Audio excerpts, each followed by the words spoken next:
Would you consider an actor and like an entrepreneur?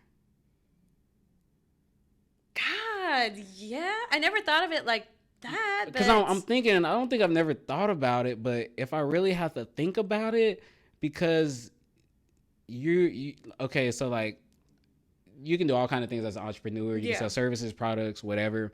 This podcast, I consider myself an entrepreneur doing this podcast because I'm trying to get y'all to give me some money, please. But like you going out there, going to auditions, like you get an agent, you get a, you sign with an agency. That's almost like being a freaking basketball player. You getting an agent, like, oh, big time. Okay, you signed to a brand, and now you're out there putting yourself out there, sharpening your skills, getting better at that, and just trying to get different jobs. You selling yourself. You are. Like, and I hate sales. Look, up in the sky, it's a bird. It's a plane.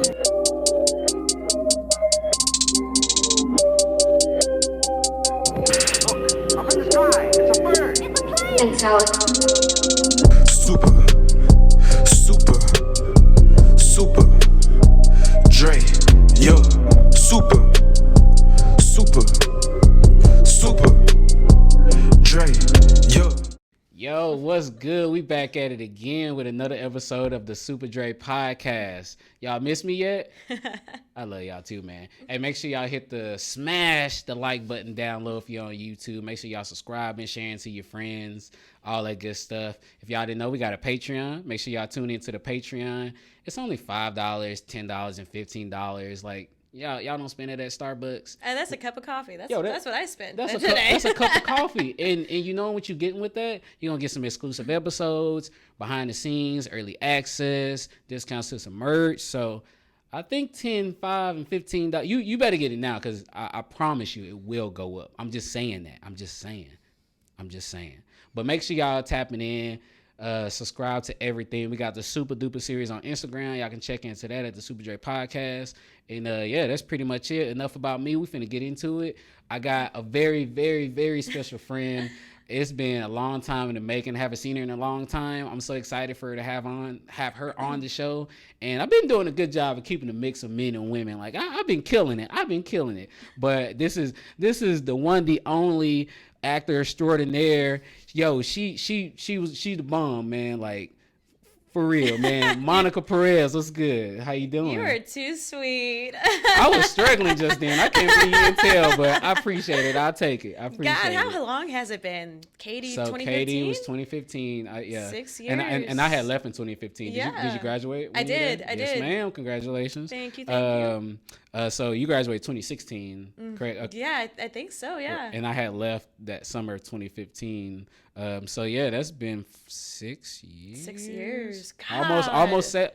Yeah, 6 years. Yeah. Wow. Yeah. So it's been that long, guys. Since haven't seen each other since we've seen face to face. Yeah. And if some of y'all didn't know anything about my background, I went to school for theater, acting, went to Katy Conservatory here in Dallas, Texas, and I met some really cool friends, still keep in contact with them. As you can see, I got one here. So it's been a long time coming, and I just really appreciate you for coming down, tapping into the Super Dre podcast, and hopefully we can make y'all super today. So let's go ahead and get into it. But first, I want you to just let the people know, who you are, what you do, and all that good stuff. What's up? I'm Monica Perez, actress extraordinaire, like he said. I'm based in Fort Worth, and my background is a lot of theater. I got into this back when I was in the 6th grade. I remember my school I went to forced us to kind of do like different art programs, and so we did a play like that we wrote, and I just fell in love with it ever since, and have been doing theater ever since then, all through high school. Took a break, went to actual college for 2 years, was studying sports med, pre-med, because I'm such a science nerd at heart. Loved it. Did AP Bio, AP Chem in high school, so definitely love science. And then I was in a worship service, just like a praise and worship service during that time in college, studying abroad in Argentina. And I just felt my calling, man. My calling was like, you're meant to do acting. Like, this has always been what you've been drawn to do. And I even felt that when I was a kid. I remember back in elementary school, we had like a career day, and it was like a dress up who you would want to be when you grow up. Well, I wanted to be an actress, and I didn't know how to dress up like that. So I dressed up as like, threw on some cute clothes and carried a microphone and said I was a singer. Yeah. But yeah, I came back to Fort Worth and went to Katy Conservatory, graduated, and have been doing it ever since. I'm signed to an amazing, fantastic agency right now. They are amazing, the Mary Collins Agency. They're such sweet ladies, and they're great to me. And I'm doing classes still. And yeah, just done a couple indie films, done a lot of theater.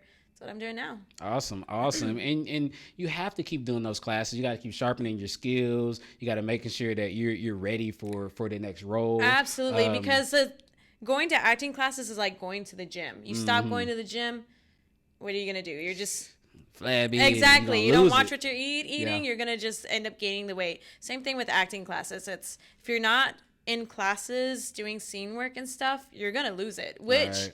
I did. After I graduated from Katy, I was like, oh, okay, I don't need any more schooling anymore. I can do this. I remember I was on a set. I booked an indie film. And I booked it, and I know I did well, but at the same time, I was like, man, I am feeling rusty. This is not the work I know I can put out. So I Right. immediately got back into acting classes and have been doing that ever since. Yeah. You'll definitely notice that when you start getting squeaky. So that's cool. Do you besides acting, what's like some hobbies that you do? I'm big into fitness. Okay. I go to the gym for at least 4 times a week, boxing gym. Yeah. Yeah. Okay. Yeah, I go to the boxing gym. Funny story on how I got into that. Okay. I just came home from my freshman year in college, and you know what they say in college, you gain the freshman 15. And I did. Oh, Lord. I definitely did. I came home. I was asleep. My dad woke me up. He's like, get up, you're going to the gym with me. Okay, Dad. Do what I say. You helping me out. Took me to the boxing gym, and I fell in love with it ever since. And I've been doing that on again, off again since 2013. I want to say 2012, 2013, one of those. Okay, about 8 years. Yeah, and it's my go-to. I love to do it. It helps get out any frustration. It's a great cardio workout. And then I have a rescue pit named Bailey. Yeah. And I take her for runs at least 3 miles afterwards. Wow. She deep into it. Don't mess with her. Please don't. There's no mace involved. I try. There's a little something. There's no mace involved. Please don't try her. Man, that's cool. I got to get my fitness up. I try to do 3 days a week, but so far I've done 0. So hopefully we can get better at that. It's about the routine. You got to start it. It's the discipline. You got to start it and get into it. And then after you do it for a while, I think they said it takes 2 weeks to build a habit. Yeah. After that, I hate when I miss the gym. I hate when I can't go to the gym.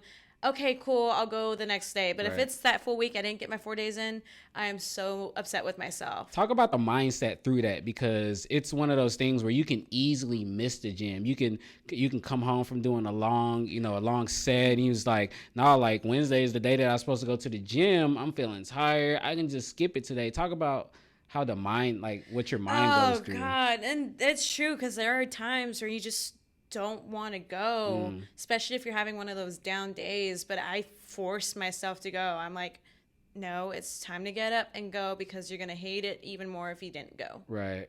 So sometimes you have your motivation that helps, but then the other majority of the time, it's that dedication, that discipline that you need. And yeah, I mean, sometimes also listen to your body. Sometimes you do have a long day at work and you just don't have the energy, you just don't have the time. It's okay to rest. Listen to your body, take a break, but then get back into it. Don't just fall in that pit trap of, oh, I'm going to rest. Yeah. I'm just going to watch some TV. I'm going to check my phone. I've already rested one day. I can do it one more day, and it turns into 5 days. Exactly. And now you didn't stop. Exactly. And so you got to keep track of how many days you gone. Hey, it's the end of the week and I didn't go these days. I have to go today, tomorrow, and the next day. That's cool. What would you say to somebody? Okay, so for me, I guess I'm just being selfish, because I'm trying to fit my workout into like the way my schedule is. My 9 to 5 job it's not really a set schedule. So I just really just look at the consistencies, which is in the morning, but I feel like I can't work out in the morning. I feel like it doesn't work for me. How can you help somebody find the time, like somewhere in the day that works for them, and then the benefit? Because I heard that working out in the morning benefits you better because you sweat and all. Yeah, talk about that. I've also heard that too. There's times where I work out in the morning. I wake up, I don't eat because I'd rather just sleep until I have to get ready. Right. So I'm not going to eat. That's true. And they say working out on an empty stomach also helps. I don't quote me on this, but I remember talking to other people. They say it helps you kind of like kick up that metabolism and burn also calories. get lightheaded also, depending on what you're doing. Like Yeah, weight training or something. it depends. But I like to work out in the evenings more. I'm not. If I can sleep in, I would rather do that, but I'll get my workout in the evenings because that's just when I find I'm a night owl. I'm just naturally a night owl. That's when I have my more energy. You just gotta plan out your day.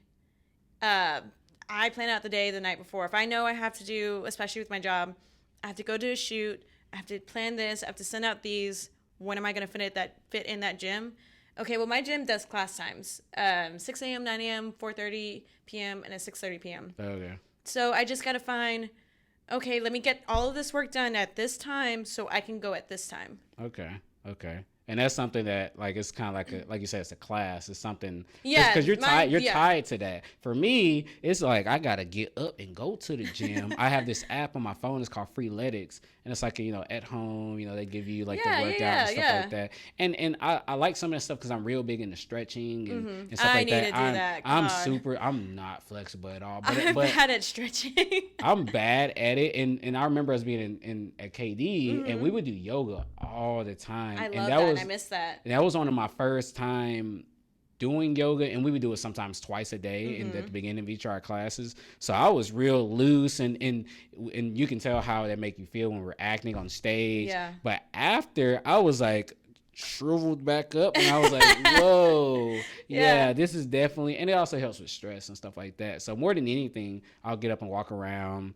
At least I'll walk around, drink a bottle of water, hydrate. That's and great. Then try to stretch, But I really struggle with just trying to find that right, because I have kind of my routine down pack. I base it around my main job. Yeah. But just finding that workout time, I think it'll work better because I mainly, I get off at 10. Maybe it'll work because my sleep schedule is 12 to 6. So 6 hours. If I get home by 10:30, there's a gym in my apartment. Do my 30-45 minute workout. Shower, eat, whatever, go to sleep. So maybe, but I haven't just tried that yet. I'm still trying to. Sometimes you just gotta. That's that thing. You just have to do it. You Yeah. just have to get off your butt and do it. Oh God. I gotta try. I'll try it because you got something that holds you. Like you, it's not like I'm going to a gym class and like there's other people there. Yeah, that's the thing about mine is there are other people there, and so we catch up. Or if we haven't been there in a minute, like for instance, October was a busy month for me. Oh. I didn't have as much time to go, and I hated that I didn't have as much time to go. So whenever I finally got back into it this past week, beginning of November, people were like, "Oh, where were you? Where were you? We missed you." It's like I have my gym buddies that I love, and that's just our workout thing. We challenge each other, and we encourage each other a lot like that. So that helps. Doing it, I've done it by myself. During the quarantine, the pandemic, when I had to work out by myself, I've done it. Kind of injured myself. That's what I'm scared of. I'm just like, am I doing this right? I'm stretching. I'm like, I don't know if I'm doing this right. That, for me, that was discipline of making myself still work out. Yeah. I miss the in-person, but everyone's different. Some people like that alone time of themselves doing it. You just got to find what works for you. Yeah. Work whatever works for you, y'all. Like, just let's get fit, guys. Just get started. That's the biggest thing. Just get started, and you don't have to do Let's do some stretches. Do some 5-minute stretches. Let's drink some stretches. water. Drink a lot of water. Go for walks. Go for 15-minute walks. Yeah. Go for walks around the house. Just do something to get yourself started. Gyms already. Yo, we about to transition into the super series right here. I don't know why I'm calling it that, because we finna get into getting to know what your superpower is. So this is the Super Dre podcast. Everybody's unique. Everybody has a superpower. What would you say your superpower is? Oh God, because I remember I saw this on one of your podcasts. I was like, dang, I really gotta think about this. Better get ready. Everybody got superpowers. Well, something small, like that's random. I'm really good at making myself cry on command, like tears. Yeah, that's one thing I always remember just doing acting school. Just, wow, what? It's probably still hard. Maybe I can do it. No, we can't do it.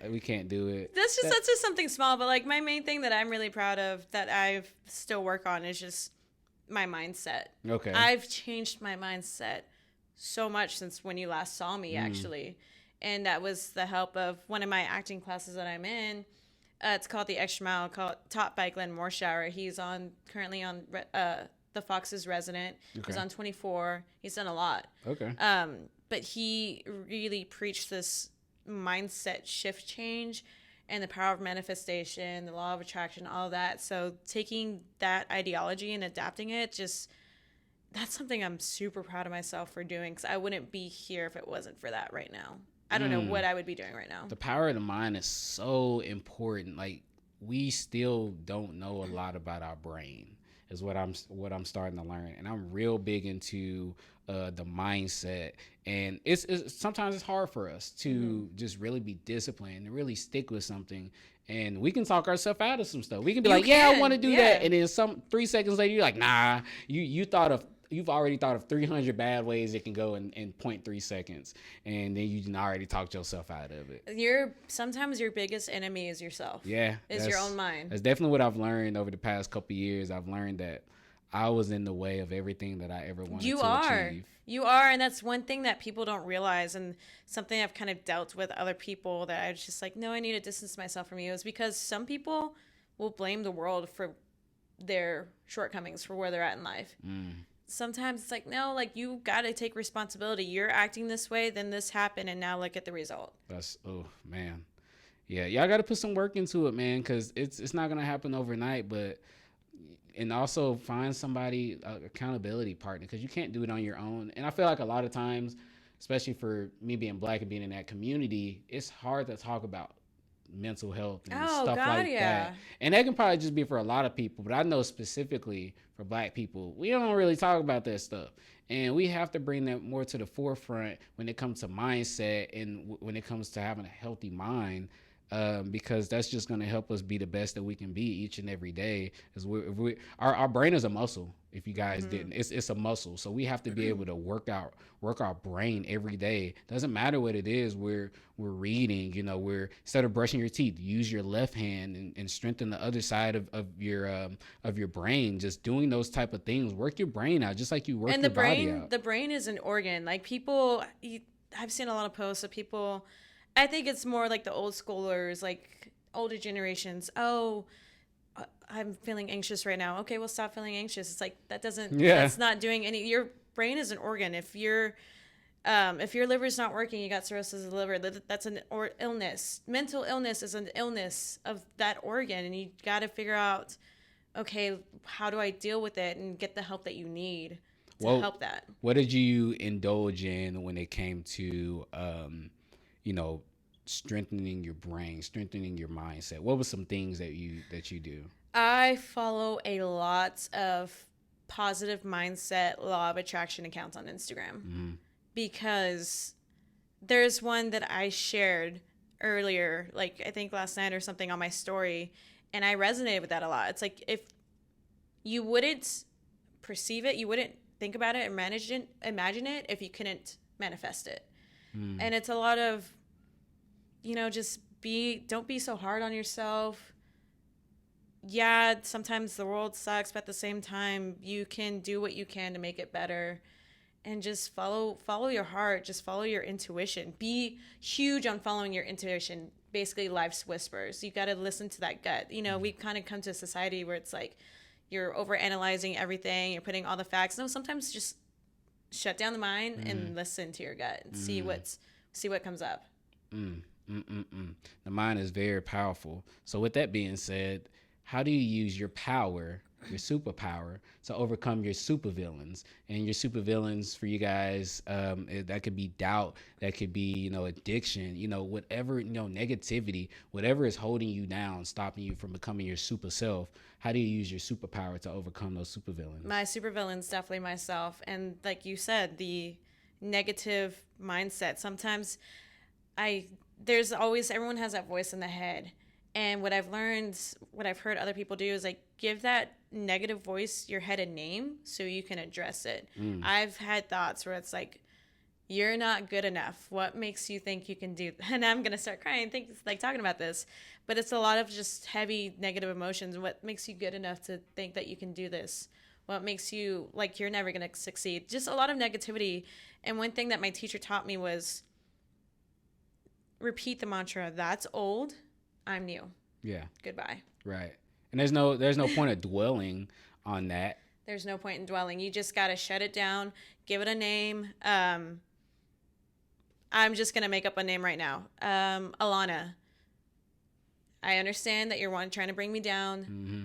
I'm not listening to you. You have no power over me. Mm. And you just got to keep repeating that to yourself. That's old. I'm new. Goodbye. And eventually you are able to bring yourself out of it. And also like a good night's sleep of just listening to even praise and worship music. I'm huge into the church. Praise and worship music or a lot of manifestation videos on YouTube. Just kind of fall asleep listening to that, and it helps brighten your mood.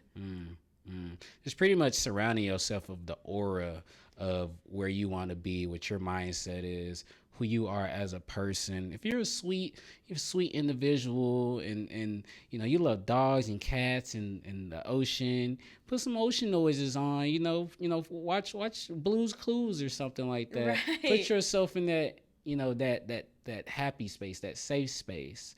Because Alana, you can't come in here, homegirl. We ain't dealing with none of that. And that's gonna propel you to be your super self. Man, I was so happy, and I apologize for getting you so worked up, but I think that was very important for people to see, because that's hard. It's we throw that word around all the time, like but it truly is difficult to keep telling yourself like, no, like you're worth it. No, you're good enough. Like just keep you being, are just enough. like you are. Like it's so hard for a lot of people, but it's so easy to tell yourself that you are, and it's just a consistency Even of doing that. starting your morning just with daily affirmations. I am enough. I am loved. I am abundance. That's a big thing. People are always like, oh, I'm broke, or just nothing's coming my way. And like, no, you got to connect to your source energy. Abraham Hicks quote, word right there. She's huge on the law of attraction manifestation. Okay. She has a lot of great videos on YouTube. You got to connect to that source energy and remind yourself, I am abundance. When you and that's the other thing is like, people say they want these things, but they don't put themselves at a place to receive those things. You could say, Ooh. oh, I want $1 million. Who doesn't? Right. But you got to align yourself into believing that that's already happened. Speak as it's already is. Yeah. Walk as if it already is, and Yeah. it'll come. Like the money already in your bank account. It You're is. already a millionaire right now. Yes. You're already successful at this moment in your life. And it's just the fact that because we're so we're materialistic. We are. We're materialistic. Yeah. If we don't see it, we got that see it, believe it, that that mindset. Nobody's gonna ever believe that one day I'm gonna make $1 million. No, it's gonna be pretty soon. It's probably gonna be like a couple years. I don't know. Maybe I'm shortchanging myself, but like in a couple years, it's gonna be a $6-figure to $1 million podcast. There's that story of Jim Carrey when he was first starting out in this business. He wrote himself $1 million check to believe this is gonna happen. This is gonna work for me. And Jim Carrey was getting not a lot of great stuff. Peanuts. He tried out for SNL. He was denied. He got his start on In Living Color. And he finally worked his that was my man. That was my man. throwback right there. But like he believed strongly as himself from being a stand-up comedian that he was going to make those $1 million. He wrote himself a check until he could finally cash it. Now that doesn't mean like you've also got to be patient. It's not going to happen tomorrow. It may not happen tomorrow. I'm not going to say it's not, because the universe, the world is crazy. You don't know what's going to happen. Timing has a lot to do with that. Oh my God, timing. The time you were born, like I want to build generational wealth so bad, but I'm already so like the behind. Carters, Right, but I'm so behind the curve because of when I was born. I wasn't born when the Rockefellers were growing, and I'm black, so in that time frame, like it probably would have been a little bit harder. Like even though there's successful, black entrepreneurs and all that kind of stuff, but it definitely would have been a little harder for me to achieve some of those goals. I can't. I'm just a little behind the ball, unfortunately, from where I was born. So yeah, a lot of that just comes down to timing. And like you said, you got to be patient too. It's not, it may take you 10 years to whatever. A lot of these actors, you hear stories of these actors saying like, they were struggling to get their start. It's like, oh, if it doesn't happen by the time I'm 30, I'm done. And then they're 30 and it like they get their big break, you know? They've already instilled in their brain at 30 years old, I'm done. They've already told themselves that they're done. Yeah. But it varies. Like you gotta be patient. I know that's so hard because I'm a very much that's where you kind of gotta impatient. I'm so impatient. I'm like, hurry up! Oh my god! But that's where you gotta find that balance too of like, okay, you believe it's happening, but you gotta put in the work at the same time. You know, you gotta find that balance of like, yes, it will come to be when it's time to come, but I'm still gonna continue doing what I need to do to get it there. You know. Speak on that when it comes to the whole acting space, because you know some people may see somebody on their favorite show, but they don't know that was their first big. They've been doing acting for 10, 15 years, and you finally see them on the big screen. Talk about that journey when it comes to, you know, going to 30 auditions and not getting not one call back. You know, when it's finally that yes that comes through. You don't know what people had to go through to get there.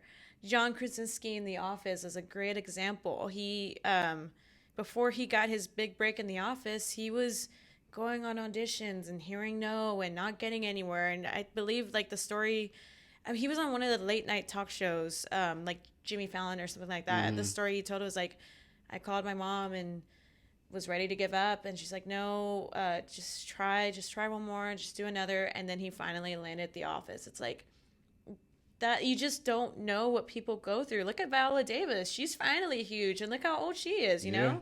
But success is different to everybody. For me personally, I don't care about that fame and fortune celebrity life, because there's some dark sides to that. Look at Britney Spears and stuff like that, you know. I know not. I still don't know what conversationship is. I don't even really care. But like at the end of the day, it's, you see the celebrities, but you also see videos of paparazzi harassing these celebrities. Right. So getting into this business for me was never about fame and fortune. I just want to make a living doing what I love. Being a constantly working actor. My teacher is a constantly working actor. Is he famous? I mean, yeah, some people recognize him, but he's not the Jennifer Lawrence or anything like that. And I'm like, who cares? Like, he's doing what he loves. He's making money doing what he loves, and he's always getting projects. That's what I want to do. There's some famous people out there that nobody knows who they are. Same thing with millionaires and billionaires. You don't know who these people are, but they got some money out there. Yeah. And so like, I'm kind of in that current boat. Like, yeah, I'm getting a lot of auditions, but I have yet not saying that it's never gonna happen. I always say it's not happened yet to do like a big booking. A lot of my bookings come from people I've worked with in the past because they know my work ethic. I did a short film at the end of June in Dallas, and I did that because a friend that I did theater with, a couple shows with a few years back, was like, hey, I'm doing this, there's a role that's perfect for you, I want you to audition for it. Okay, cool. I did a theater show back in September, and I got that because I guess whoever the original actress was dropped out, and one of my friends that was already in it, she's like, hey, come audition for this. I'm in this show. Come do it with me. Okay, cool. That's a lot of because I'm very much a hard work ethic.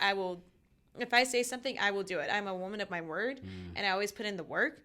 And that's something that my parents instilled in me, and I love them for that.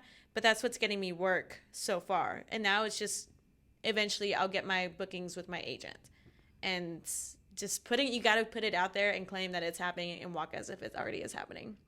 Got to affirm it, y'all. Y'all got to know that y'all going to be successful. That's the whole point of me starting this podcast. Like, literally, not even in all those words, but that's the whole point of the super self mantra, man. Like, there's so much more to us, and we just don't give ourselves enough credit.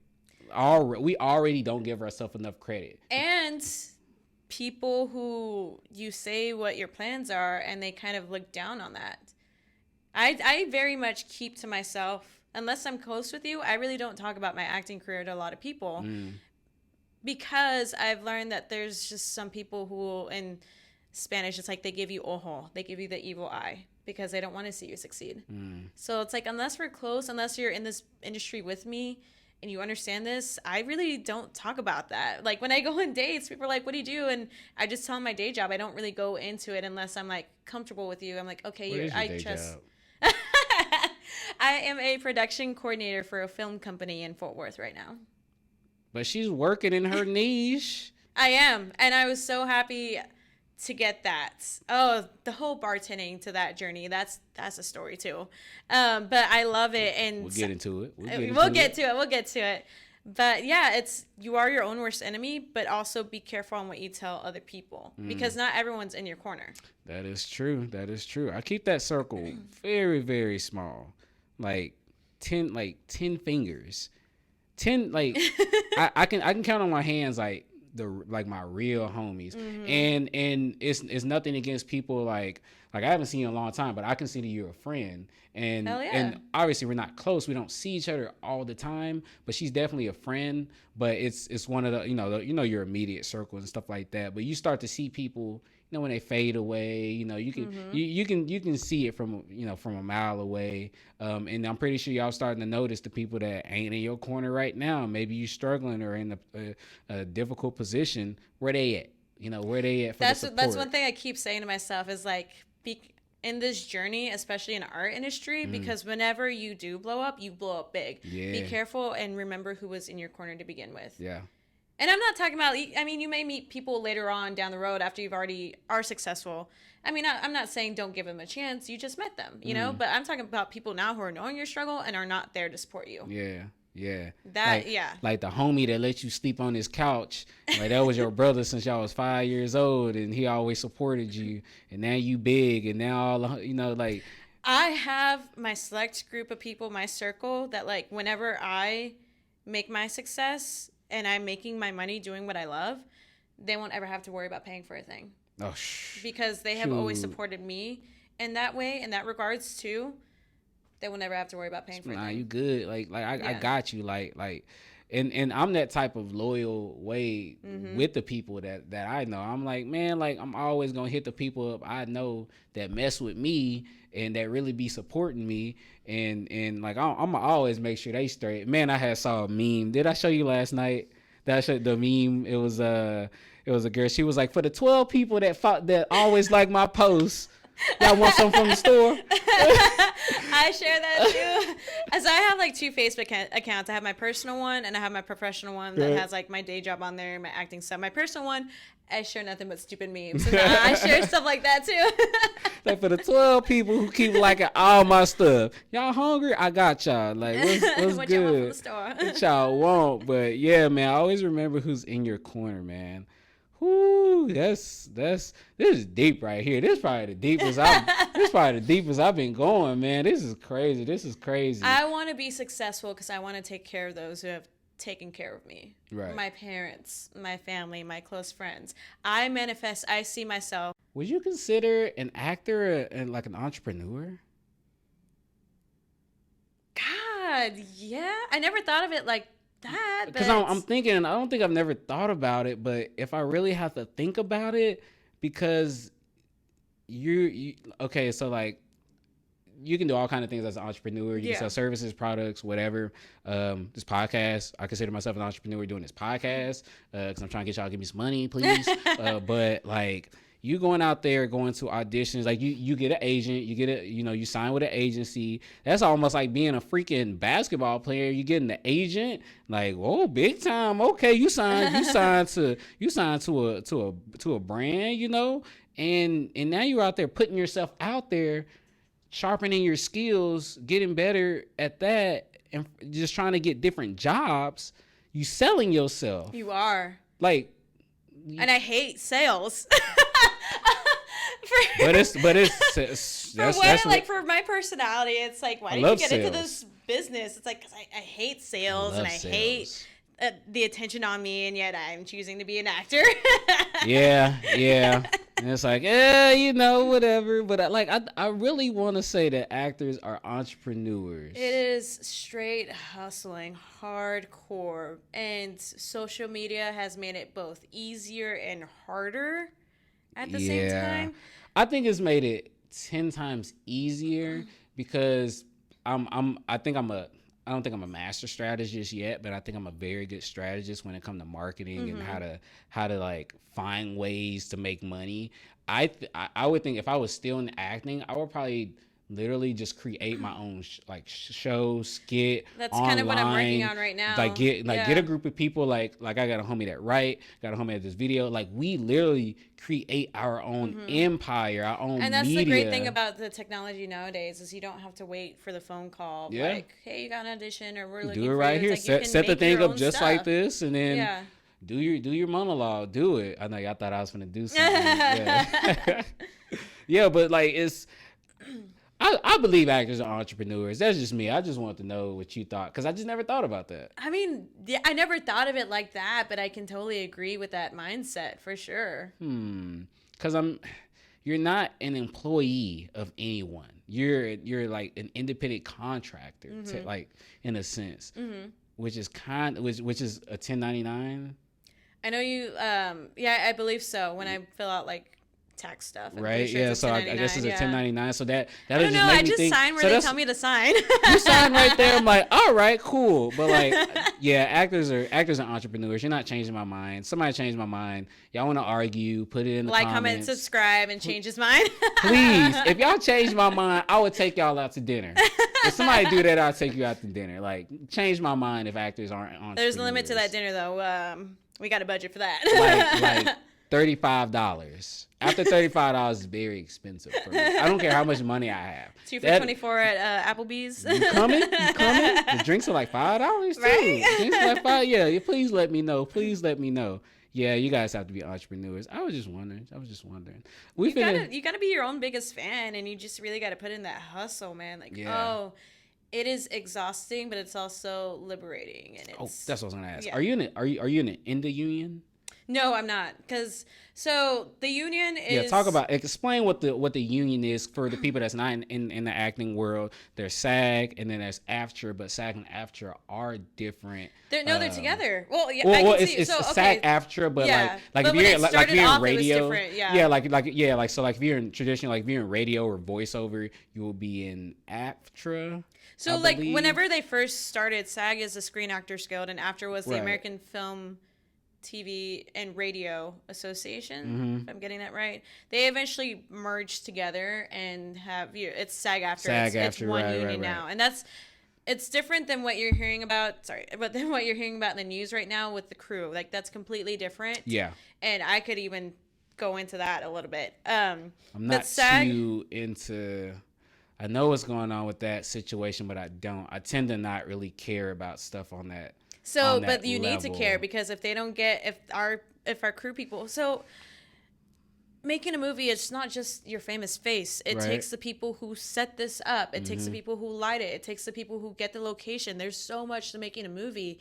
And if they're not getting treated right, getting their fair pay and getting like fair hours, they're going to fucking like, sorry, I don't know if I can cross on here. Do whatever you want. Like, I don't even really care. Like, just if that's what you feel, just say what you feel. It's that passion, man. But they're gonna leave, and a lot of people I follow. There's this it's the IATSE union for the crew, and I follow an Instagram account where people anonymously submit some horror stories of what they've been through on sets, and if they don't get what they deserve, they're gonna walk out. You're gonna have the new people who don't know what they're doing on these sets. More accidents are going to happen, or they're going to boycott. They were very close to boycotting and shutting down productions.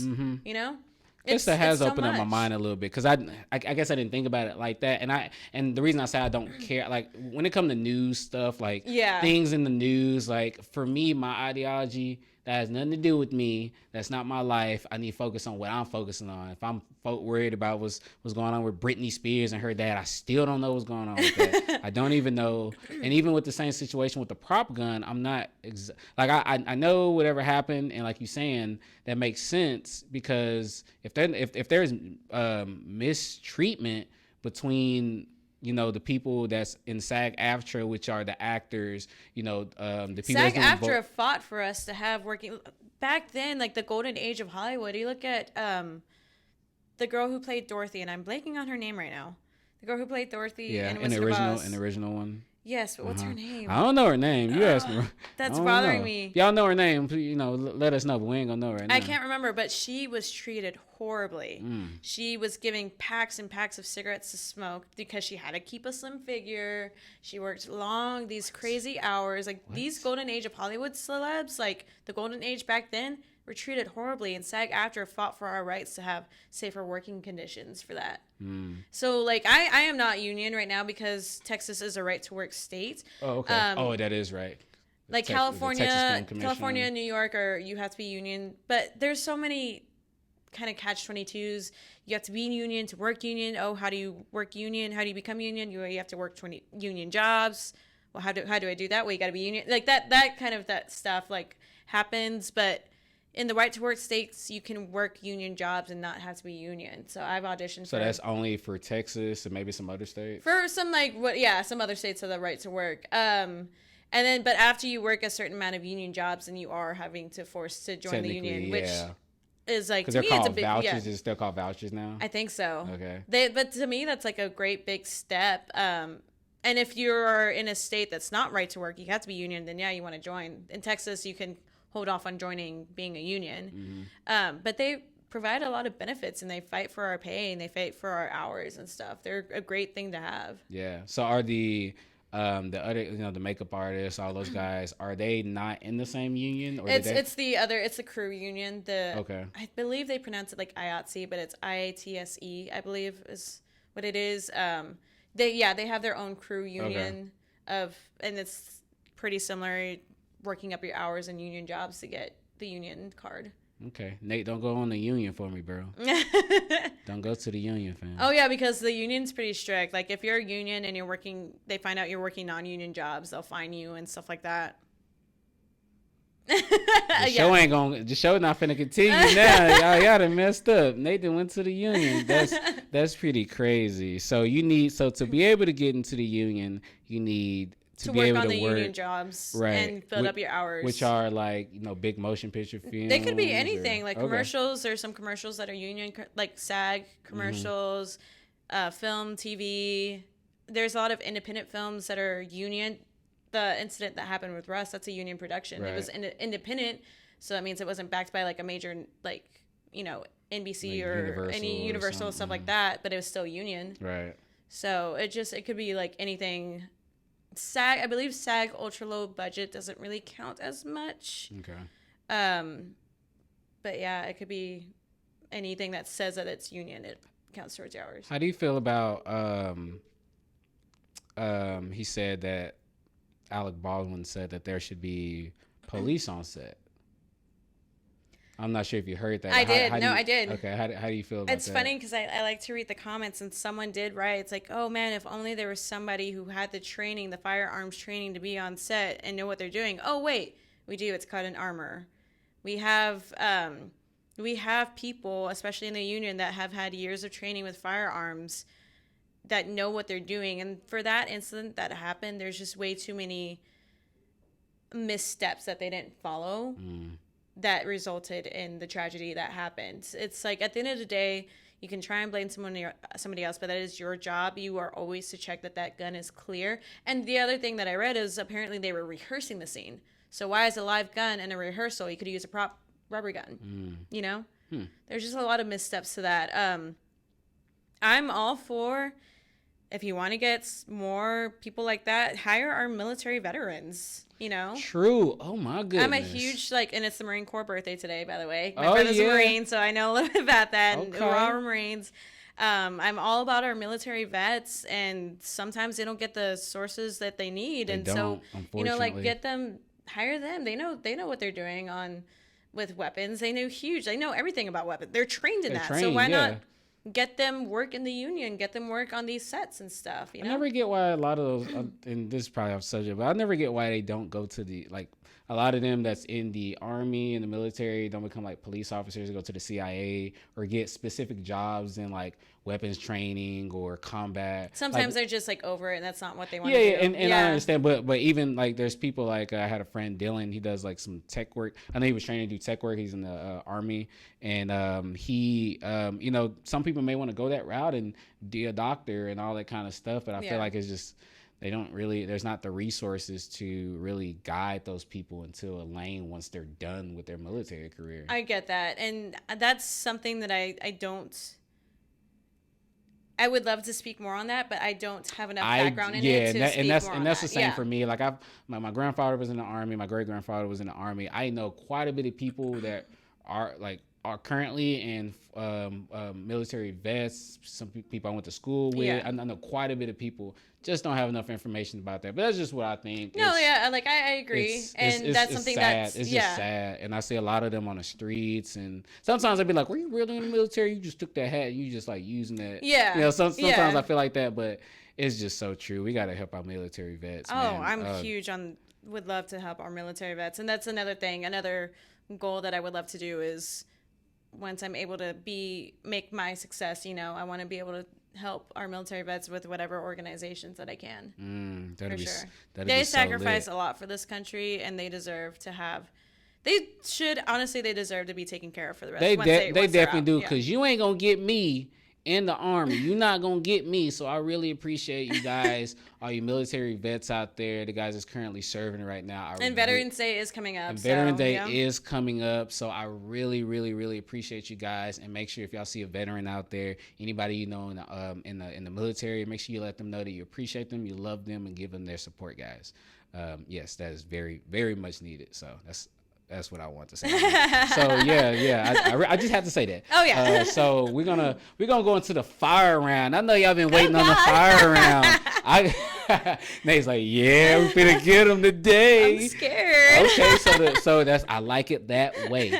So the fire round is, y'all know what it is. We're gonna shoot one words. Maybe I'll say chicken. You may say sausage, and like one words, or you may say what that word means to you, or you know, whatever that may be. Some people will have a whole conversation on one word I said. We haven't even got through the, so it doesn't matter. Whatever works for you. A lot of people do the one word thing, so it doesn't matter. So you say a word, and I say what, the first thing that comes to my head. First thing, first word, first whatever that comes to your head. Okay. Yeah. Oh so, God. Okay. Yeah, so it's just gonna be random. I think I've come to the conclusion that I will not be writing and preparing words for this segment anymore, because it's just more fun for me to come off top of my head to come up with stuff, and I love confusing people on this segment. So we're gonna go ahead and get it started. First word is going to be actress. Me. I love it. Princess. Me. Stardom. What is it? Stardom. Me. She's killing me. Juxtaposition. God. I was like, oh God. I got him. Like, oh God. I got him. Let me just say that. Oh God. I love that. Mindset. Ooh, powerful. Manifestation. What everybody needs to do. How powerful is manifestation when it comes to your goals? You need it. There was actually a video that was shared. Ellen was like, you know, on the commercial break, and Jennifer Aniston was one of her guests, and I didn't hear the question. I'm assuming some girl like asked her a question about acting and like breaking out and stuff like that. And she said, she's like, you just gotta manifest it and believe that it is so. So if Jennifer Aniston, an amazing actress, is employing this method to do what she can in her career, then anybody can. True. It's all about if you want it bad enough, guys. Y'all gotta want it. But also always be putting in the work. Put in the work too. The H, the A, the R, the D, the W, the O, the R, the K, the hard work. I always spell that out, because people do not understand how much work goes into anything that you want to achieve. You just cannot sit on your butt and then just think. That's why I asked one of my friends, Mitch Banga. Shout out to Mitch Banga. I asked him. One of his words was destiny in the fire round, and he said, you know, he doesn't believe in destiny, because you can be like, I want to be the suit. I want to be Batman. You know, I want to be Batman, but you're not doing what Batman is doing. Batman, he's probably practicing some combat. He's probably, he's a master detective. That's one thing people forget. He's a great detective. He's probably working on something scientific. Like he's doing something to become Batman. But you can't be sitting on your butt all day talking about you want to be Batman. You're not doing what Batman doing. You'll never reach your destiny. Right. And that made me understand why he didn't believe in destiny. And it just made sense to me. I was like, yeah, because like you can't.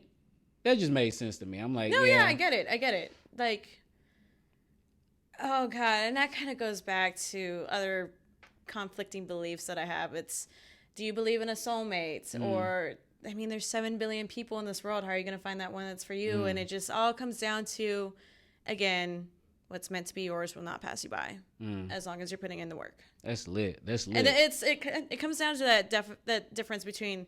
There's a difference between deservedness and entitlement. Entitlement is like, I should have this. Okay, well, what are you doing that says that you should have this? What work are you putting in?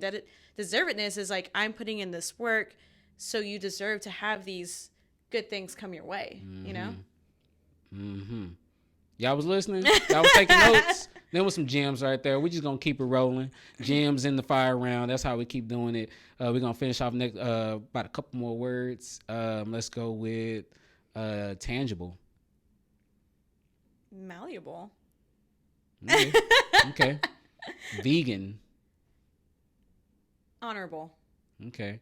Last word, union. Necessary. Why is union necessary? If it wasn't for the union, we'd still have kids working in coal mines.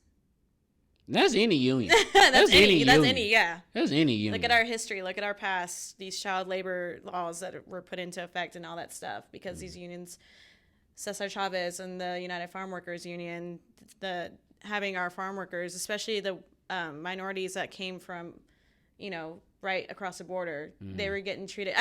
My play that I did kind of talked about this. Yeah. I portrayed this character this fantastic woman. She wasn't a character. She was a real life person, Pauline Valenciano. And she did a lot of rights, like immigration rights, women's rights and stuff for our community in Fort Worth.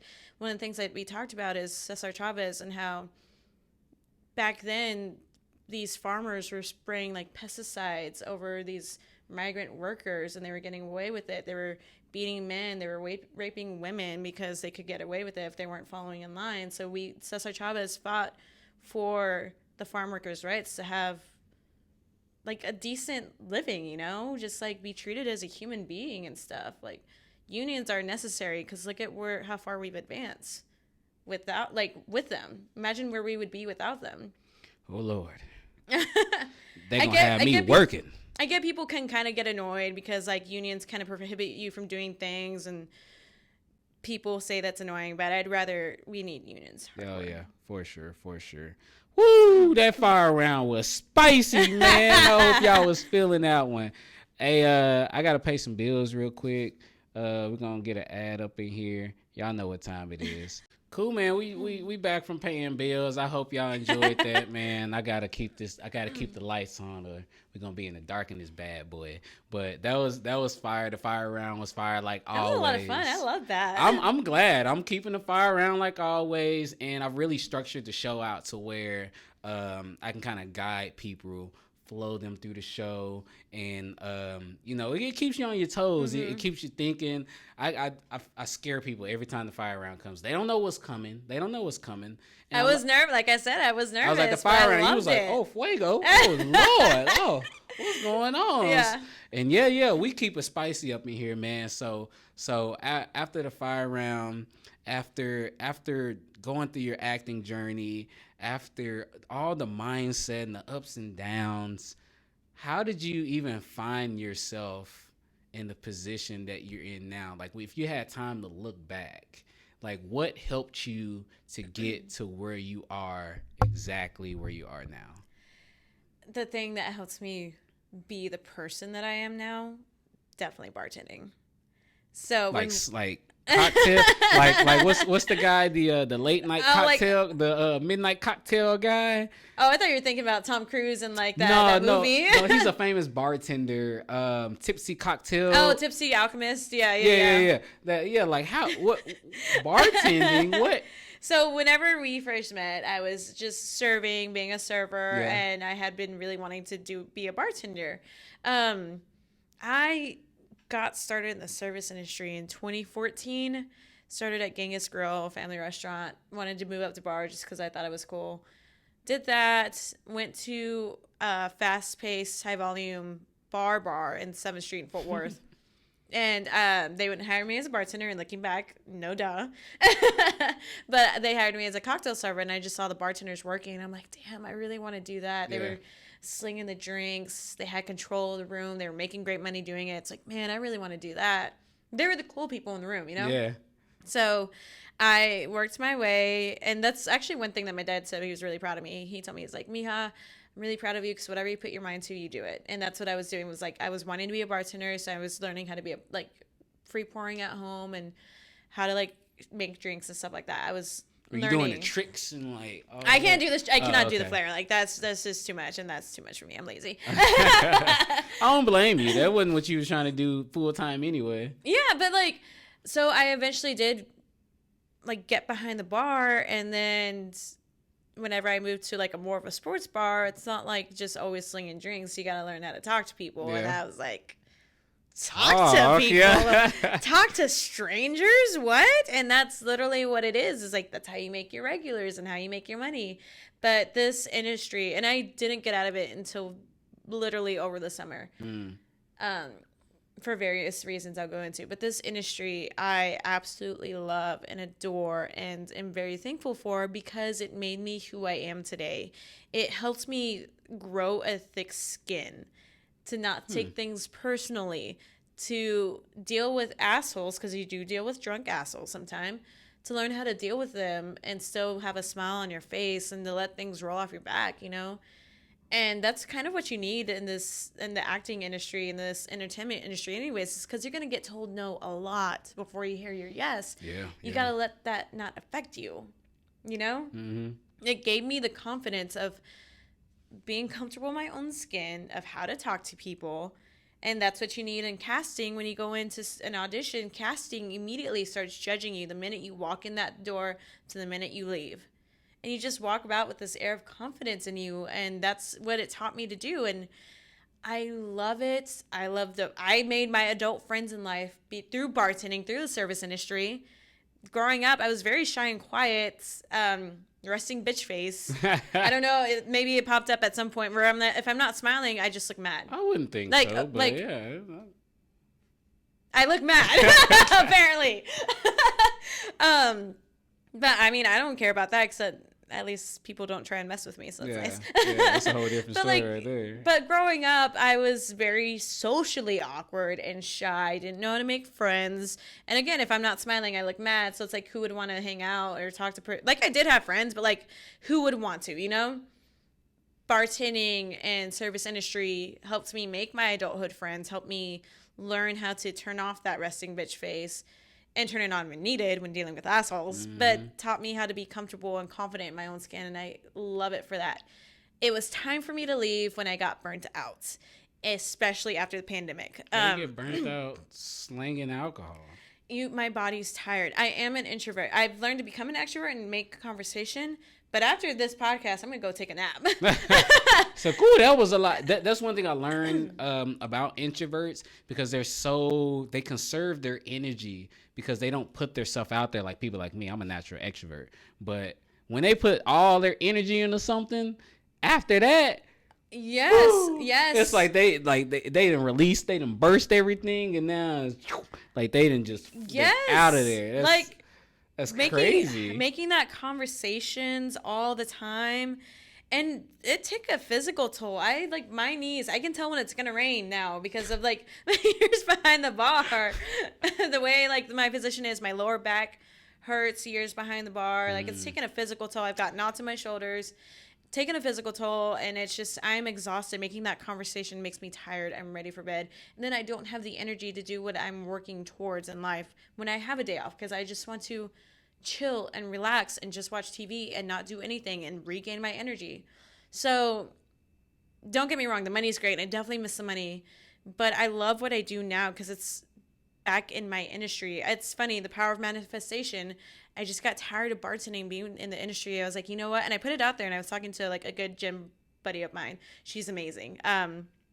We just got to talking, and I told her, I was like, I want a cool job. I don't want a 9-to-5 office receptionist job. I don't want to do that. Everyone has those. I want a cool job. I just don't know what it is, but I need to get out of this industry. I put it out there, looked on LinkedIn, found the job that like I have now. I applied for it, did my first interview, and I talked a lot about how my service industry helps me in this industry because my job is to make the customer happy. Well, my job is making the clients, my boss's clients, these for these shoots and stuff happy. I can figure that out. I won't lie and be like, oh yeah, we'll do this, and then turns out we can't do that. It's like, if I don't know something, I'll figure it out and I come back to you. So did the first interview, and in that interview I told him the acting class I was taking. Turns out the girl whose job I took over, she left because she's moving to Atlanta for more acting stuff.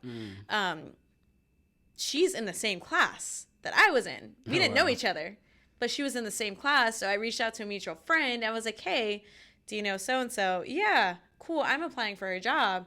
Oh, cool. I'll put in a good word for you. I didn't even ask for that. She's like, but my work ethic speaks for itself that people are willing to put in a good word for me for these positions. Did the second interview. It went great. And I eventually got the job. And it's like, I tell people what I do now. They're like, oh, that is so cool. I'm like, sure, I guess. Yeah. Because when I think about that, it's more like your work ethic, who you were as a person. You know, that really, pushed you, and that's just what it really pushed you into the position that you're in. Because if it wasn't for who you are, if it wasn't for how you worked, if it wasn't for you being in that right place at the right time, timing, and we were talking about that earlier, timing, like a lot of that is timing. Do you feel like it's weird because I felt like I needed this service industry and bartending to help me shape me into the person I am, and now that I am that person, it was time for something new. And it's something because my mom, I teased her. I was like, Mom, you got that brujeria in you, because she can sense things. It's weird. She can tell when things are happening or when they're going to happening. Like, that's just my mom. And so she told me, she's like, I don't know what it is, but you need to get out of the bartending, and I feel like more acting gigs are going to come your way. That's literally what happened. As soon as I took on this new job, my weekends are open, my evenings are open. I am getting hit up for projects from like fellow actors to take on. And it's like, yes, I can do this now because I have the time now. For a bartending job, there was one instance I had an in-person audition. And I told my boss, I was in the office. I told my boss, I was like, hey, I got to go to this audition real quick. I'll be right back. Okay, cool. You can't leave the bar top unattended to go to an audition. Especially if you're the only person there. Exactly. Oh, sorry, customers, go pour your own drinks. I got to go to an audition real quick. Gotta go achieve my goals and dreams. Exactly. So it's like, it's weird that like she said that, and then more opportunities are now coming my way during this. So do you feel like bartending? How long did you do bartending? So that was like 6-7 years. 2013 to 2013. 2021. So about 8. Oh God. Yeah, just about. You feel like that truly held you back from? Like, I know it paid the bills and everything like that, but like, did it really hold you back from like going, like, and I know you said sometimes like going to auditions, like all that kind of stuff. Do you feel like now that you're out of that scene, you have more time to focus on your craft and all that kind of, did it open up more time for you besides that, getting auditions and things like that? I will never regret my years spent behind the bar, because without that shaping me to who I am, I would not be able to handle this industry at all. It was a time that needed to happen. And now that I've grown from it, it's the time to move on from it. Things happen and come into your life for a reason. Learn that reason, take the experience, and when it's time, you'll know when it's time to move on. For me, I was feeling burnt out at the end. I was to the point where I was dreading going to work behind the bar. And I was, when it gets to that point for anybody, I think it's time to move on. It's time to go. Oh, man. Yeah. And there were a couple of times where like I had to turn down an audition because I had to work that day and nobody could pick up a shift, So that sucked. But I don't regret my time, and I don't think it held me back from anything that I needed to do. I really feel like being in the industry. I mean, I'm like in grocery retail at the moment, full-time management.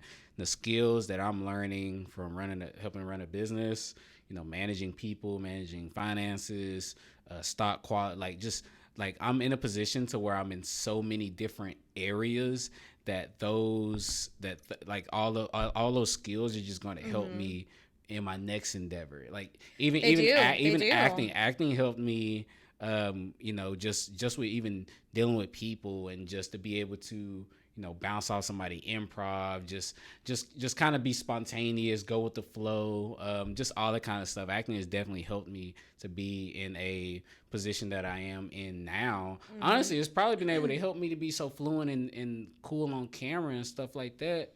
And it's funny because there's some shoots where it's like I see people who are just this isn't what they do, and they're so nervous on camera, and for me I'm like, oh, like, okay. Yeah, you can look at somebody and be like, yeah, he awkward on camera. Yeah. He don't feel right. He don't feel right.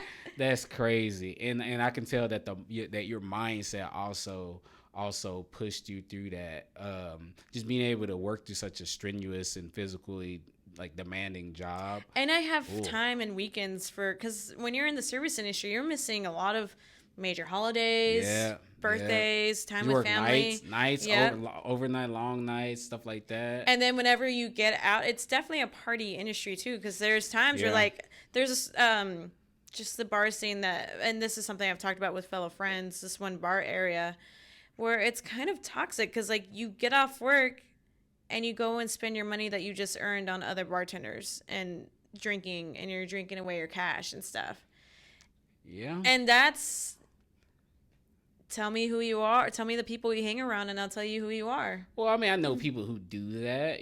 I'm not going out. I don't get the bar going out and spending your money. I'm like, you can just go buy a bottle, and then you can drink at home and still come to the bar and not spend no money. I do it all the time, guys. I do it all the time. Money tips. Like money tips from Super Dre. Okay. Yeah. Like just buy the bottle. Go. Like I don't even get that. But to each his own.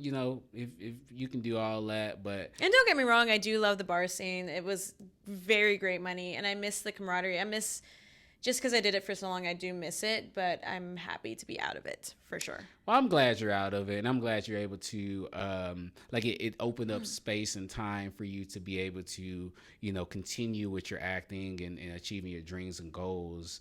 Do you ever think about besides, like, I know you want to travel and all that kind of cool stuff, have you ever wanted to give back in the sense of maybe helping people that women that look like you, getting to acting or help them understand, or something like that? Have you ever thought about something like that? That would be another goal. Is there's a organization that helped me with college scholarships. Okay. And I want to give back. It's called the Hispanic Women's Network. Okay. And I just want to get involved and give back to my community like that. I want to, like I say, when I win, we all win. 'Cause I want to bring up people that I know that also are deserved of what they need, of what they want. I want to bring them up with me. Yeah. And that's all. If I win, we all win. Why don't we all win together, and be a positive influence on our community? And It's not that many women that look like you out there. It's not that many people of your nationality. That video that I shared of Salma Hayek when she was being interviewed about how she felt starring in Eternals. The interview was in Spanish, but essentially she said she was scared to put on that superhero costume because there's not people like us in those roles. So this is like a major first, If I had to think right now, I don't think I know any like major, Hispanic superhero. Like, because for Black people, Black Panther, ooh boy, and like we've had we had Static Shock, Spawn, we've had some Black characters, but Black Panther was the man. Like he was the first major Black superhero, and I saw the impact of that. Like how much, rest in peace, my man Chadwick Boseman, man, rest in peace. But he was such an inspiration to Black kids his working everywhere. during Nobody knew he Nobody had that. knew he and had he was cancer. still I didn't know. working. I didn't know so recently that the particular cancer that he had, he was working through that through the Young Bloods, or I believe that's what the one that when he passed away that came out, right? Yeah. That through the Jackie, like he was working through that through all that. Black Panther. I think they were in the middle of filming the second Black Panther movie or something like that. Through all the Avenger movies. Like they did the Marvel's What Ifs, and like one of his last jobs was doing voiceover for that. And the animators were saying when they were editing together, they were in tears because that's his last work, you know. And they probably knew at that time when nobody really knew. So he was a really big thing for Black kids, and I would love to see that for any nationality, because even with they're releasing more movies. I'm so glad that. What's the latest Marvel movie that just came out with? There's the Asian, Eternals, or no, the Asian one. Yeah. And it's not. I know what you're talking about. But It's not whitewashed, and I'm so glad that they finally put people of nationality, of some Asian American kid can look up and see a major Asian superhero and be like, wow. And like our people are not portrayed as the stereotypical thugs and criminals and stuff like that. They were always portrayed as. Oh man, but it's so cool, and we need more of that out there, especially the ladies, man. Like I just don't see too many of them. So like when Salma Hayek was doing her interview, she said she started crying as soon as she put on the suit, because she's like, look at my brown face, look at the brown face of my people, of my kids, of my daughters. People will see themselves in her and what they represent, and it's a huge thing. I might have to do some research, because I know that there is some superheroes out there, and man, what is that? Not G-Force. It's a women. It's a Marvel. It's with She-Hulk. It's all the women. All the women. Yeah. Oh, I forget what it's called, but I thought that was really cool. I have that poster, and not hung up, but I have it, and I think that there is a few minority characters in there. And I really want to say it's Oh Girl, and it was the TV show, the Marvel show with the Runaways. Yeah. I think she was like Indian or something like that. I think I'm gonna do my research. I gotta look. I gotta let me know if y'all interested in that. I gotta look and see, because I know that there are some minorities in there, but we need more. We need more, and it's funny because I guess, with my boxing background and my physique and I play broken really well. I play tough really well. People are like, oh, I can see you on the Avengers or stuff like that. So if Marvel, call me. Call her. Come on. I know y'all coming up with something. Shoot. Sofia Vergara and the guy, he's a Texas Hispanic director here, Robert Rodriguez, are putting together a Legend of Zorro, but with a female playing Zorro. Like, it's a female driven. I'm like, oh, I would love to be Zorro, like the female Zorro, and like be the star of that and kick some ass and be that strong woman, that strong influence. And hey, if you're watching this goes viral, call me. I'm definitely interested. Let it go viral. I love it. Yo, man, this has been a super cool and eye-opening conversation for me. Just for me, just diving back into the acting industry. I haven't been in that in a while, but I'm still very knowledgeable in it, just because that's what I did that's where all my training came for years before I even stopped doing acting.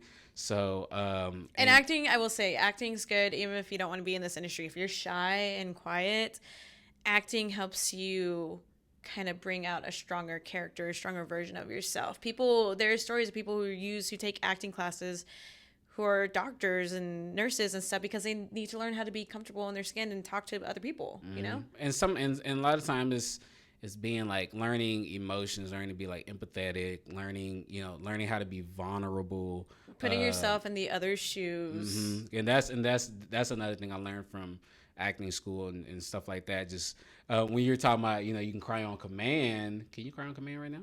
Let me see. Hang on. God, now. I tell you what we used to say when I was taking this John Casablanca. I don't know if you know where that is in Carrollton, New Jersey. I went to school. I did acting and modeling training there, and we used to say this phrase. It was like, I'm searching for something. I'm searching for something, and we would do that. We would say that over and over to practice on crying on command. And let's see if Monica Perez can give us a cue, a crown cue. Whenever you're ready, silent on set.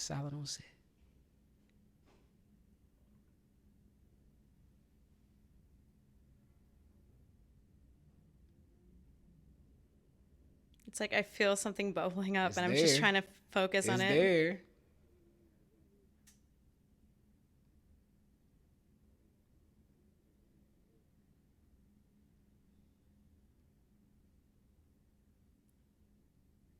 God, it's like I feel it in I this was chest. waiting. I was waiting. I feel it in the I chest, was but it's waiting. like it's Maybe we're just not in the right scene. We didn't set it up correctly. It's all good, but y'all definitely got to make sure when she get on the big screen. Like I said, when she get on the big screen, y'all better be looking for the instant cry out. Be looking. Y'all better hashtag her. Y'all better do all that. Hit her DMs up. Let her know. or Let maybe her just know. cut that part of the podcast out. well, already in my head for the audio version, I will cut that out for the audio. Okay. Visual on YouTube, you watching this, you seeing this. Audio, I cut it out just because it's too long of a pause, but whatever. Yeah. But no, that was still cool too. I can't cry on command. I haven't practiced in a long time. I can't do it, but I really appreciate you for coming out, taking time out of your busy day to come chill with us and spit some game to the guys, to my super fans out here. Is there something that talk to somebody out there? There is a young lady. She looks just like you, and she loves acting, or she just loves the arts. And she just want to achieve her dreams, but she's so scared of what everybody's gonna think of her, and she's scared. She's just scared. What would you say to that young lady? Don't go into this if you're just wanting fame and fortune. If you're just wanting fame and fortune, go post a viral video on TikTok. You don't go into this for fame and fortune. I do this because, to me, it's helping other people by telling your story. It's being that embodiment of, I see what you're doing now. It's just really, I know I got distracted with that too. Yeah, I'm like, yo, I thought this was soundproof. They lied to me. I like to help other people by telling their story and getting their story out there, and start with classes. You go to acting classes, whether that's in school. That's how I got my start. I was already in school, that my school offered it, so I started with that. And then social media helps a lot. There's plenty of Facebook groups. I don't know if you're old enough, whoever I'm talking to, old enough to be on Facebook. They better be on Facebook because they tuned into the podcast, so y'all better be. But there's plenty of Facebook groups out there. Some resources would be Bonnie Gillespie would be a good one to look at. Business Management for Actors is a book that she made, and it's just the business side of things.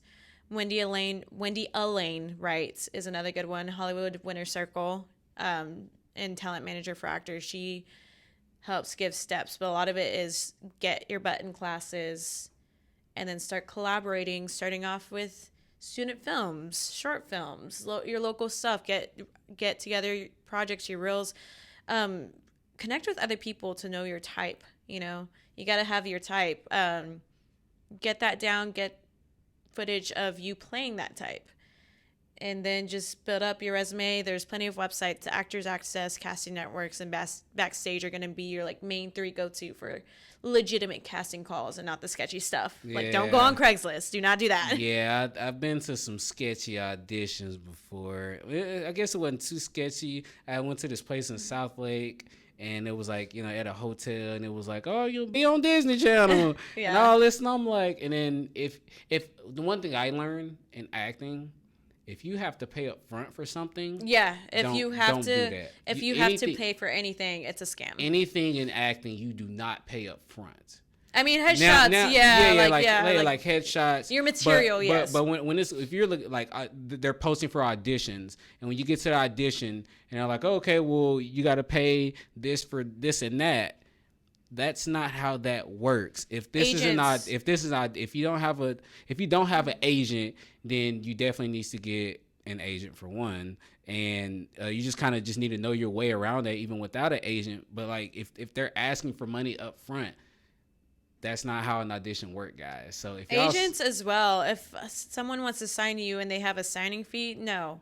Agents and managers make their money when you book something. They take a percentage of your check as commission, and then you make the rest. That is true. They're making you try and pay something up front. it's not legit. It's not. It's a scam. Some legit agencies out there. Again, union, SAG-AFTRA. Go to SAG-AFTRA. Go to their website. They have a list of agents in different regions wherever you're at. Those are legit union Or the agents. Texas Film Commission also has that information on there. I believe so. They should. If you're a lot of specifically in Texas, yeah. a lot of Texas and PA. Follow these accounts on social media. Just kind of, you got to stay on it. You just got to stay on it, and then just work on yourself. Like, if you're overweight, cool, but say you don't want to be overweight, or you're not getting cast in the roles you want because you're overweight, then work out and start a healthy diet and work towards that. Say they want a smiling person, but you have like bad teeth, then just work on trying to get like brighten up your teeth or things like that. You just got to kind of invest in yourself. If you don't invest in yourself, then what are you doing? Yeah, you do have to invest in yourself a lot sometimes. Like, a lot can go into acting. Like, some of the high-profile actors, like Michael B. Jordan and Kevin Hart and The Rock, like those, especially when you got to get beefed up, and then you got another role where you're really skinny, you have to lose a lot of weight, and, you got to grow hair out. And if I got to get a role and I got to say, you got to cut all your hair off and go bald, I'm like, cut all my hair off. Like, there's a lot of... There's a lot of that goes into it, but mainly at the higher, higher tiers of acting. So, and the other thing is, you're not gonna get every role you book. This is very if I had to guess, you're probably gonna get like 1 to 2% of the roles that you actually get. Like, you have to learn to. You can't dwell on auditions that go bad. Basically, Michael B. Jordan was a good one. He's like, I would take my auditions, cool audition, I have the sides, I throw them away. After you're done with that audition, throw it away in your mind. If it's meant to be yours, if you know you did a good job, cool, and it's meant to be yours, it'll come your way. Just don't take no personally, and just have that, be confident in your skin. That was a beautiful monologue, and I know y'all was feeling that. Hopefully y'all became y'all super self. Hopefully you super Monica today, and you guys have become y'all super self, and y'all wearing the cape and it's flying and stuff like that. I know y'all can't see it, but I'm just envisioning in my head because I'm manifesting all of my dreams and goals while I'm standing here with the cape flying and stuff like that, looking into the sky and stuff. I see it. But I see it. I know it. So hopefully y'all became y'all super self. This has been so fun. Probably my favorite podcast so far. This has been a lot of fun. I've done a lot of podcasts already. I've gotten a lot of reps in, but this has been the most fun. I feel the most confident, and it's just cool. It's just cool just to be doing this. It's therapy for me, and it is. God, it feels so much better now. Woo! And one thing I do want to say is, you got a little vulnerable earlier, and I really appreciated that. And I want and hopefully you guys caught that, because you're going to have to be vulnerable in your journey, and it's so important to be able to, for one, be in a safe space where you can be vulnerable, and to be around people who you feel comfortable doing that with. And honestly, it just forces you to grow. So if you're wanting to be an actor, you have to be comfortable being vulnerable in front of strangers. Even this is very true. So make sure you guys surround yourself with like-minded individuals who's ascending in the same direction as you. If you can't find them, like she said, there's plenty of groups and things like that. And if you still can't find it, create your own, guys. So like always, we're going to be our super self, man. Make sure y'all smashing the like button, the subscribe button, all that good stuff down there. Make sure y'all tune in to everything the Super J Podcast got going on. Patreon. Yo, if y'all caught the very beginning of this podcast, we was spending some gems and had a good conversation at the beginning. Only the guys that subscribe on the Patreon is going to get that. That's how we're going to be doing this. Going to be some exclusive stuff.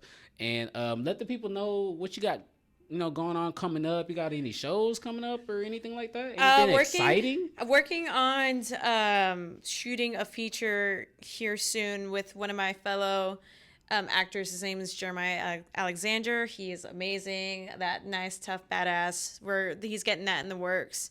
Having a meeting to see how I can broaden my reach in my markets. You can follow me on social media on my Instagram, my Facebook, and my Twitter. Well, Instagram and Twitter is at Monica Alyssa, MonicALYSSA. It's my first and middle name combined. Facebook is the Monica Alyssa. And then my website is monicaaperez.com. She beat me to the punch. I didn't even have to ask her. I gotta plug it in. She was gonna let y'all know anyway. I always make sure everybody know where they can find my guests and make sure where they can tap in and see everything you got going on. Like I said, this has been great. This is the Super Drake podcast, and hopefully you guys have become super. And we out of here, guys. Peace. Bye.